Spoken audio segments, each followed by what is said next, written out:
Yo, we're back, everybody. It's International Master Danny Rensch here on Chess.com's live server, live play server, which you're all welcome to join, with another live sessions. We have a Scotch game opening, one of my favorite weapons. We have a Mieses defense approach. We have my own little system I've been preferring these days, which is Bishop d3 early, rather than playing the main line with e5. Queen e7 was played very quickly by my opponent, practically a mouse slip, considering that this is not the ideal setup for black, to say the least. But it's not a horrible setup either, and so I have to make sure that I develop into a good scheme. I'm not sure that putting the bishop on this long diagonal was the right approach. Perhaps I should have put the bishop over on g5 to pin the knight and then played with my majority. But it's too late now for the crying. And I'm going to bring my pieces to natural squares, bring my a-rook over to e1 here. And I'm going to kick his bishop back with no shame. Get out of my house. I'll bring the a-rook to e1. And I'd like to get some cross-pawnation action going. And if I can do that, I might be rocking and rolling here to smash town. So I have no idea what that means or what I even just said. It was more of a shout-out to a buddy. But in any case, this is an interesting position where white definitely has a positional edge. Black has the doubled pawns on the c-file, which are weak. I can even consider playing e5 right away, and if he takes it, I trade, and we head toward a position where those isolated c-pawns are true weakness. I have 2 minutes. My opponent has 2 minutes and 54 seconds. So, as usual, the nonstop chatter we are engaging in here on the live chess sessions is fun for everyone, but not so much family fun time for me when I'm getting under time pressure. Knight c4 was a useful move, though, because it also protected my bishop on b2. And I had another interesting little plan in mind, which was perhaps just to slide to d2 and go after the a5 pawn, or to play bishop to c3. I'll do it this way. And there's an idea I have of basically just going after the a5 pawn and taking the material and running, as they say. And I hope that I can hold on to that pawn with limited compensation from my opponent. I'm also attacking the c7 pawn currently. You see, one way to take advantage of double pawns is not just to attack them directly. We reference the weak c-pawns, but also to take advantage of what they left behind, which in that case was the weak a-pawn. However, I did not see bishop d4 check coming. And if I play king h1, he's going to play queen h4, threatening knight to g3 check. And I have a number of real issues, as they say. That's real issues. And so this is not good. I have to give up the exchange. I could have blocked with the knight on e3, but then my bishop on a5 would have hung. So I completely missed this move. This move, bishop d4 check. And so now I'm going to hope to survive with 1 minute and 20 seconds left versus my opponent's 2 minutes and 20 seconds.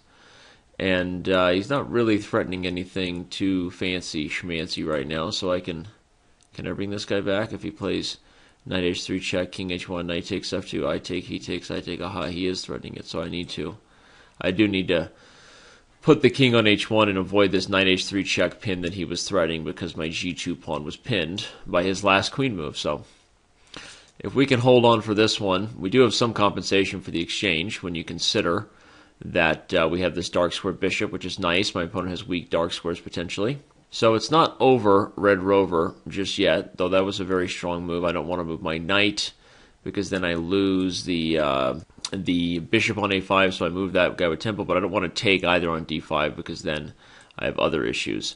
So I moved my bishop with tempo, which I think was the best. Now I'm going to bring my knight around, hopefully into the d5 square, where it attacks the f6 weakness. He understands that this is what I want, and so he says, nay, good sir, nay for you.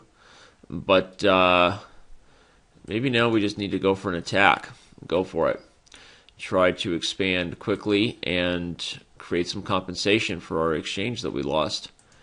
And I'm going to lose the b3 pawn, but I don't really care at this point. I don't really have the time or energy to care. Can't afford to care, as they say. And what we'd like to do is maybe knight to d6 and attack the rook and bring the knight to e4, but I only have 36 seconds, so he's probably just going to give back the exchange. So I'm going to say no to that, and I'm going to try to go for checkmate with the limited time that I have. It's my only real chance, I think, at this point.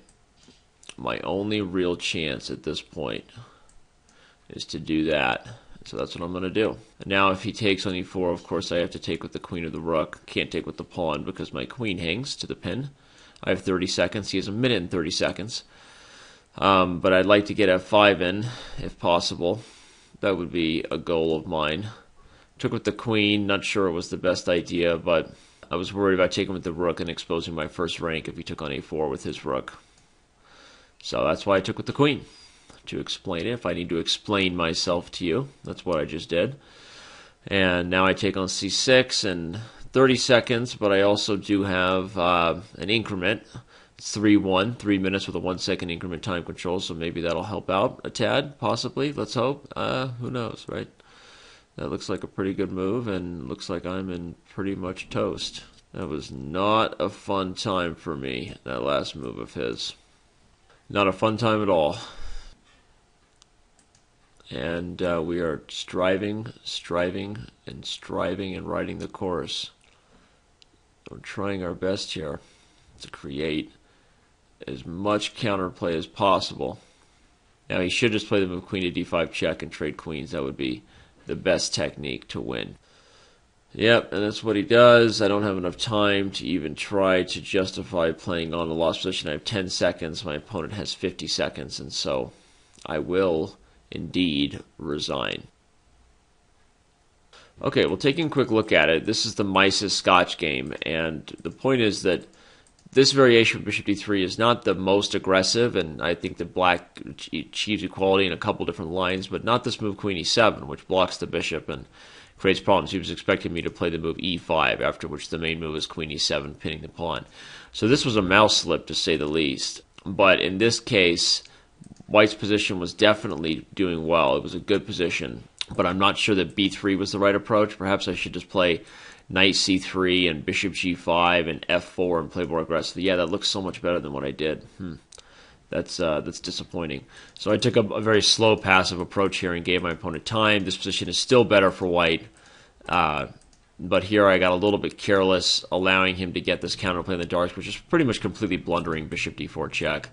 I mean, even here, I think e5 is also still possible here, but queen d2, guarding the f4 square, and if he moves the knight, I can either trade dark square bishops and then go after this pawn, or still look for e5. So I think white is just clearly better after the move queen to d2 with the threat of e5, and like I said, this pawn is hanging. So this was just a flat-out blunder, and a horrible move like bishop takes a5 and letting bishop d4 check can cost you the entire game sometimes.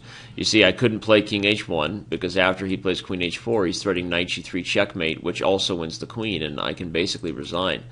And so I played rook f2, and he continued to bring in the heat and eventually achieved a very easily winning position, which he pretty much already has here. So that was all she wrote, just this bishop takes a5 move that was a horrible, wretched move. And unfortunately, a blitz game like this, I just didn't have my full A game today. I apologize to everybody out there. Didn't really bring the noise or the funk, did I? So, all right, well, hope you're still enjoying all the live sessions here on our YouTube channel of Chess.com.